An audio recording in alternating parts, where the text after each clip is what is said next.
Oi, meus amigos, tudo bem? Meu nome é Cintiara Silva Barbosa, eu sou advogada, especialista em Direito Público e Direito e Processo Civil. Tô gravando mais um vídeo pra gente conversar um pouquinho sobre temas jurídicos em discussão com a pandemia do coronavírus.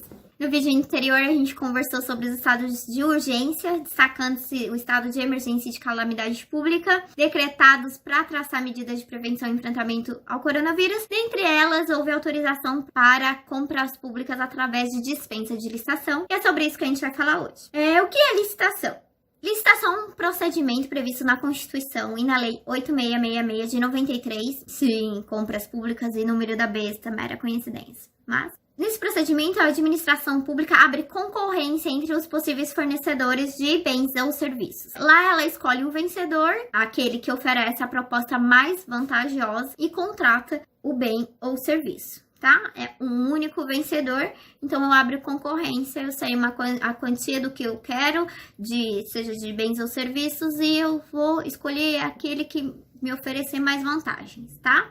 Mas há situações em que devido à urgência, não dá para aguardar todo o procedimento de licitação. Dependendo da complexidade do bem ou serviço, esse procedimento pode levar até anos. Então, o que nos interessa aqui é a dispensa de licitação. Ela está prevista no artigo 24 da Lei de Licitações, aquela do número engraçado que a gente conversou, e seu procedimento está previsto no artigo 26. O que significa que temos um procedimento, não é um cheque em branco. Eu querendo contratar 10 faxineiras para o UPA, região sul, aqui Caraguatatuba, o lugar onde eu moro. Eu posso contratar as vizinhas ali, assinar ali um recibinho e pronto. Não é esse cheque em branco, tá? O procedimento de dispensa, ele pressupõe a comprovação da situação emergencial ou calamitosa, ela pressupõe a justificativa da escolha do fornecedor e do preço, tá? Não é um preço livre, não é um fornecedor qualquer, tem que estar justificado, seja porque ele tem o melhor preço, porque ele é o único fornecedor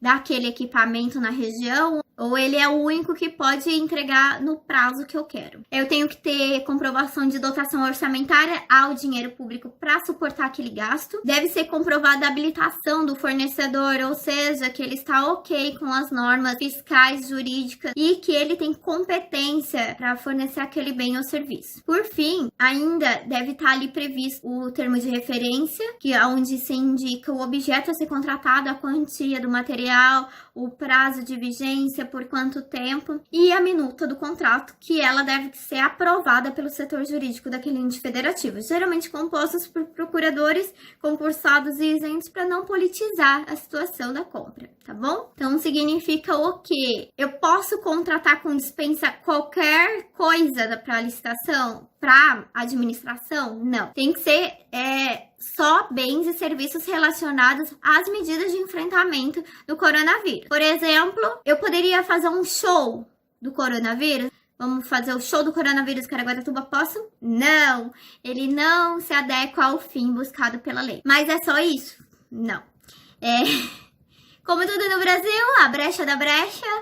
Em 6 de fevereiro de 2020, foi publicada a Lei Federal número 13.979. Ela traçou o procedimento de dispensa no coronavírus. Os artigos 4º em diante ali, ele traça o procedimento. Quais são os pontos de diferença em relação à Lei Geral de Licitações? Que ele pressupõe a situação calamitosa. Tudo que for relacionado ao coronavírus não precisa demonstrar a situação, basta uma motivação sucinta, ou seja, produto para saúde, é medicamento, é equipamento, é serviço para saúde, médico ou qualquer outra coisa. Preciso contratar.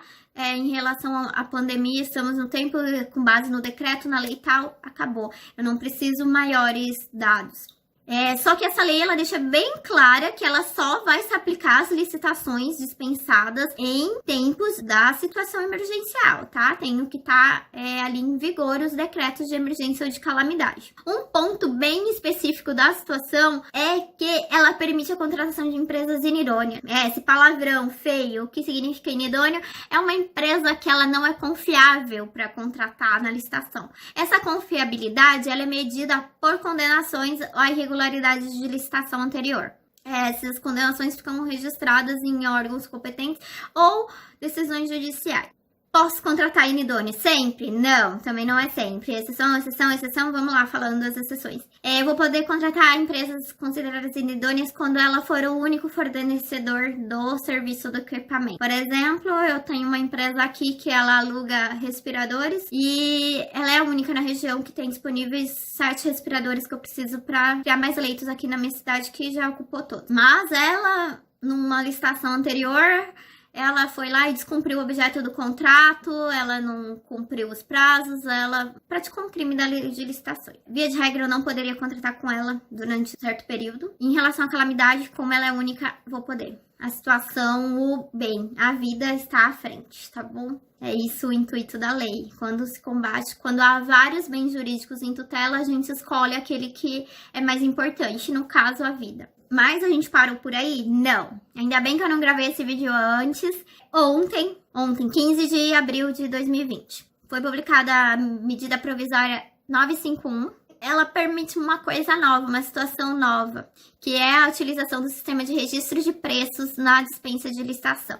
O que seria esse registro de preços? Geralmente é um banco de dados. Quando a administração pública ela não consegue precisar o número de material ou de serviço a ser contratado. É bem como em medicamento. Eu não sei qual é a demanda, que é pandemia, a gente faz projeções de números, mas não sabe exatamente quantos medicamentos a gente vai precisar contratar.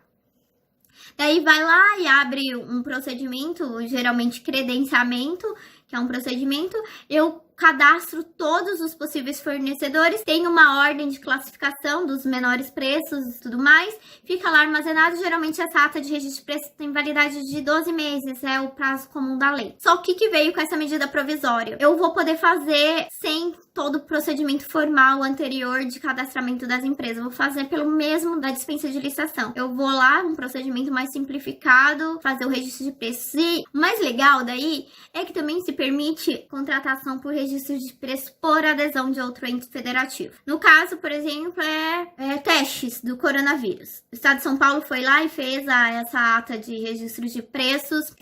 Pelo procedimento previsto na medida provisória, ela deve publicar esse ato no Diário Oficial, na imprensa oficial, permitindo a adesão por outros entes à mesma ata de registro. Por exemplo, eu vou abrir para esses testes e o Estado do Rio de Janeiro vai pegar a ata de registro de preço feita por São Paulo, pelo procedimento de São Paulo, e vai contratar lá também, tá? Só que tem que aderir antes, tá? Antes da validade, não ao fim, tá? Já tá todo o procedimento, tem esse prazo de 2 a 4 dias úteis para aderir a essa ata. Isso por quê? Porque o procedimento de licitação individual de dispensa na coronavírus, eram muitos por município no Brasil. Também houve uma reclamação, a Confederação dos Municípios fez esse pedido ao governo federal e foi aprovado ontem essa medida. Mas temos só esses pontos de facilitação de procedimento? Não. A gente tem um ponto bem legal, que é a suspensão do prazo prescricional das irregularidades administrativas. Então, significa que o governo tá dizendo assim, vai, compra aí, mas compra com cuidado, porque, embora agora a gente não possa fiscalizar, porque a gente está ocupado com outras coisas, protegendo vidas, esses procedimentos serão fiscalizados. Se houver irregularidade, o prazo prescricional vai voltar a correr em outro tempo, que ainda não tá previsto ali na lei, tá bom? Por enquanto é isso, galera. Se tiver alguma outra sugestão de tema ou alguma pergunta, deixa um comentário aí embaixo. Espero ter ajudado vocês. Até a próxima!